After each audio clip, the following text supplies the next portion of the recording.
La ilaha illallah Muhammadun Rasulullah alaihi salatullah wa alihi. Assalamualaikum warahmatullahi wabarakatuh. Bismillahirrahmanirrahim. Innal hamdalillah nahmaduhu wa nasta'inuhu wa nastaghfiruh wa na'udzu billahi min sururi anfusina wa min sayyiati a'malina. May yahdillahu fala mudhillalah wa ma yudlilhu fala hadiyalah.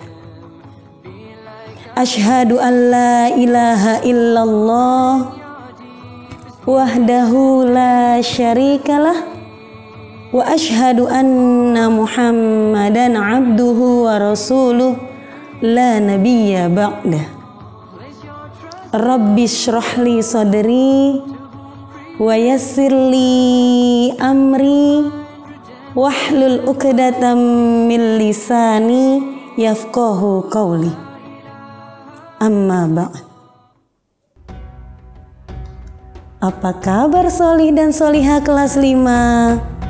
Semoga semua dalam keadaan sehat walafiat.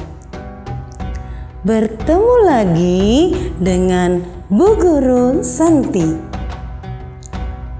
Dalam kesempatan kali ini, Bu Guru akan bercerita tentang kisah Nabi Daud melawan Jalut. Kaum Bani Israel ketika itu hidup tertindas oleh kekuasaan Jalut yang menguasai tanah Palestina. Jalut adalah seorang penguasa kejam dan bertubuh sangat besar seperti raksasa. Pada masa itu tidak ada seorang pun yang berani dan mampu melawan Jalut. Allah Subhanahu wa ta'ala kemudian mengangkat seorang petani Bani Israel bernama Talut untuk menjadi pemimpin kaum mereka.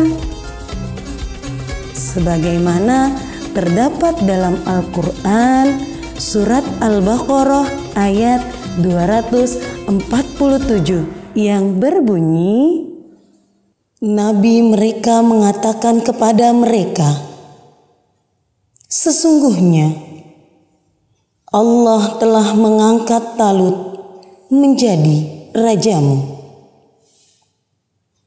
Mereka menjawab, bagaimana Talut memerintahkan kami? Padahal kami lebih berhak mengendalikan pemerintahan daripadanya.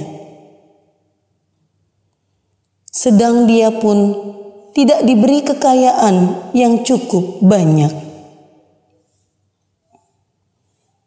Nabi mereka berkata, sesungguhnya Allah telah memilih rajamu dan menganugerahinya ilmu yang luas dan tubuh yang perkasa. Allah memberikan pemerintahan kepada siapa yang dikehendakinya, dan Allah maha luas pemberiannya, lagi maha mengetahui. Lalu Talut memilih orang-orang terbaik yang berani menghadapi pertempuran. Salah satu yang ikut dalam pasukannya adalah seorang remaja yang bernama Daud. Ia diperintahkan oleh ayahnya untuk mengikuti kedua kakaknya yang maju ke medan perang. Tapi Daud hanya diperintahkan untuk melayani kakaknya, menyiapkan makanan dan minuman saja. Jumlah pasukan Talut saat itu jauh lebih sedikit dibandingkan dengan pasukan Jalut. Jalut adalah seorang panglima perang yang bertubuh sangat besar dan setiap orang yang berhadapan dengannya selalu kalah. Talut lalu berdoa kepada Allah Subhanahu wa Ta'ala dengan doa ini. Rabbana afrigh alaina sabran wa tsabbit aqdamana wansurna 'alal qaumil kafirin. Ya Tuhan kami, tuangkanlah kesabaran atas diri kami dan kokohkanlah pendirian kami dan tolonglah kami terhadap orang-orang kafir.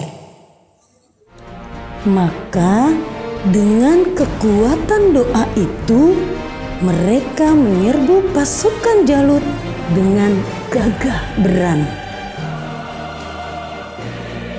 Pasukan Jalut tak mengira bahwa lawannya yang berjumlah sedikit itu mempunyai keberanian, dan pada akhirnya pasukan Jalut dapat dikalahkan dan hanya tersisa Jalut dengan beberapa pengawalnya saja. Raja Talut dan pasukannya tak ada yang mampu menghadapi raksasa itu. Lalu berkata, siapa yang dapat mengalahkan Jalut, maka ia akan diambil sebagai anak menantuku dan akan mewarisi kerajaan. Dan saat itu Nabi Daud yang masih remaja mengajukan diri untuk bertarung melawan Jalut. Maka dimulailah pertarungan yang tidak seimbang itu. Dengan menyebut nama Allah dan hanya berbekal sebuah ketapel dan beberapa batu kerikil, Nabi Daud tidak ragu untuk melawan Jalut. Nabi Daud selalu bisa menghindar dari tebasan pedang Jalut. Berkat keteguhan imannya kepada Allah Subhanahu wa Ta'ala, maka pertolongan pun diturunkan kepadanya. Kemudian Nabi Daud melemparkan batu ke udara menggunakan ketapelnya. Dan dengan izin Allah Subhanahu wa Ta'ala, seketika itu juga angin menjadi sahabat Nabi Daud dan membuat batu meluncur dengan cepat hingga jatuh tepat di dahi Jalut yang membuatnya jatuh tersungkur dan akhirnya meninggal dunia. Talut pun menepati janjinya dan akan menikahkan putrinya serta memberikan separuh kepemimpinan kerajaan Bani Israel. Hingga usia Nabi Daud 40 tahun, Talut meninggal dunia. Dan Nabi Daud menggantikan posisi Talut menjadi Raja Bani Israel.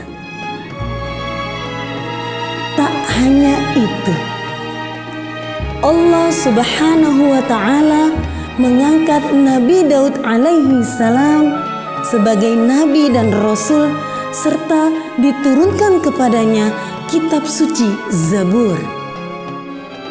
Demikian kisah Nabi Daud alaihi salam melawan raksasa Jalut dan berhasil mengalahkannya, walaupun Secara kasat mata, tidak mungkin Raja Talut dikalahkan oleh seorang Daud yang masih muda belia. Sesungguhnya Allah Maha berkehendak dengan segala sesuatunya. Dan kita sebagai manusia yang telah diberikan banyak potensi luar biasa, wajib bersyukur sehingga Allah tambahkan nikmat kepada kita dari arah yang tidak disangka-sangka. Semoga kisah ini dapat semakin mengokohkan iman kita dan semakin percaya terhadap kebesaran dan kekuasaan Allah Subhanahu wa Ta'ala. Amin. Allahumma amin. Wassalamualaikum warahmatullahi wabarakatuh. La ilaha illallah Muhammadun Rasulullah alaihi salatullah wa alihi